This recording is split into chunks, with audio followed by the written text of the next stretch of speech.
वरुणराज भिडे यांच्या प्रेमाखातर सर्व जमलेल्या माझ्या मराठी बांधवांनो, भगिनींनो आणि मातांनो,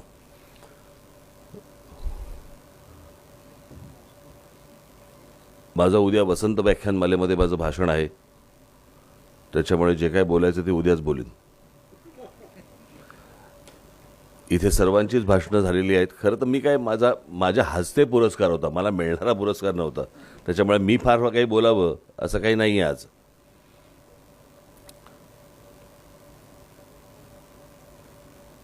ह्या कार्यक्रम संपल्यानंतर अजून काही कार्यक्रम आहे इथे? तर मला मगाशी असं वाटलं तर इथे लहान मुलगी आली, तिथे 2 लहान मुलं बसली आहेत, तिथे अजून एक त्याच्याहून लहान मुलगा बसलाय, हा बघा कडेवरती बसलाय इथे. तर मला वाटलं की त्याच्यानंतर काही वेगळा अजून काही कार्यक्रम असेल, कारण नाहीतर मग अशा कार्यक्रमांनाही एवढी लहान मुलं कशासाठी आणली मला माहीत नाही. घरी ठेवता येणार नाही म्हणून कदाचित असेल. कारण माझं असं एकदा झालं होतं. मी एकदा झाली त्याला आता 30 वर्ष झाली असेल. अकोले नावाचं एक गाव होतं आपल्या नगरला.